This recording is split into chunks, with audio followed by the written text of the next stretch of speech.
Sanslösglämt, it's May 14, 2010.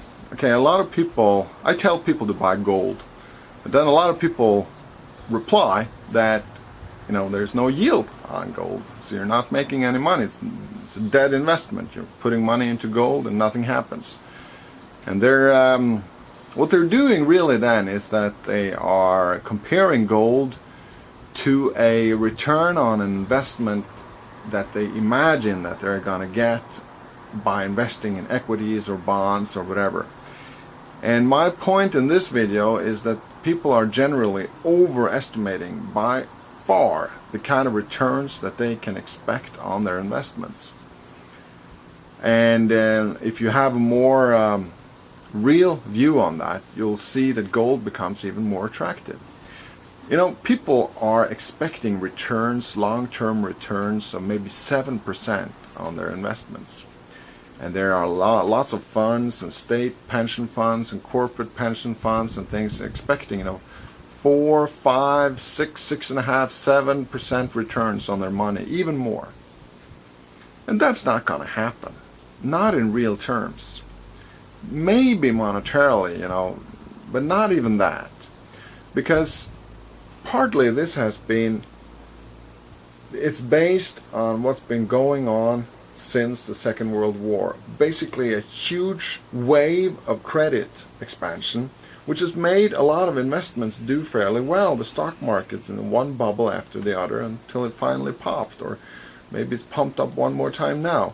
But you cannot think that the kind of investment that you get after a major wave of inflation will be the same as during the wave. Now we're into a new phase, the post-inflationary phase, the post-credit creation phase, and it will be different. So you cannot imagine that you get the same kind of returns.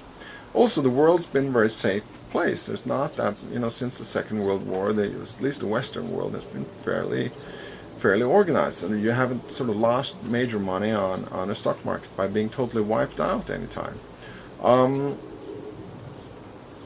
Also, the thing, inflation, everybody sees that you have to distract inflation from the interest that you think you're going to get. So if you have 7% interest or return on your investment, you subtract the 2% inflation or whatever, and you get 5% real.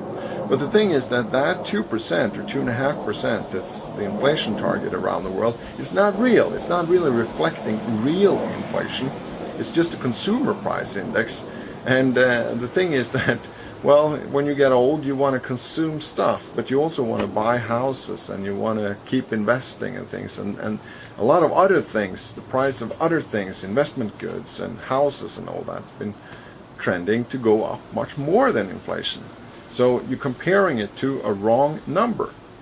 Now, the last thing that's really important is that you're not going to get the kind of returns because, looking forward, the governments will need to raise taxes and reduce benefits.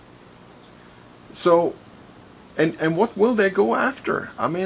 If you have savings and IRAs and 401ks and pension funds and all that, it's all right there for the governments to grab. They will be so cash strapped. They will look around for all kinds of sources. Where can we tax people? And when you have money, your money is a sitting duck. Of course they're going to tax it. How obvious can it be?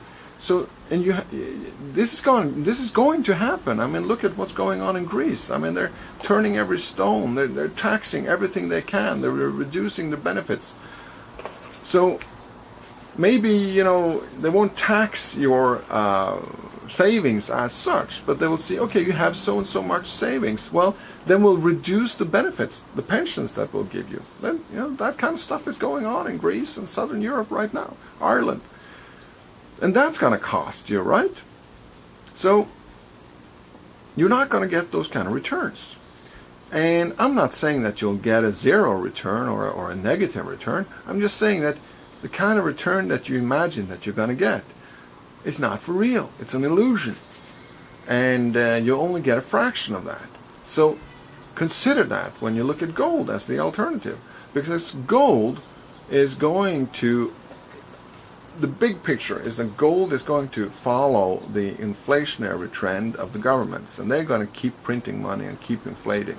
So gold is going to follow that. There's going to be volatility on the way, but it's going to follow that. The second thing with gold is that if the monetary system breaks down, or even just looks to maybe break down, what you could see eventually is a bubble in gold. We don't have a bubble in gold now, but you could see a bubble in gold, so that gold goes up to sort of its intrinsic value, which is a reflection of the paper money in the world, you could say. But it could also go much higher than that. Just as we had a real estate bubble, gold could, double or quadruple, or it could get momentum in its own right.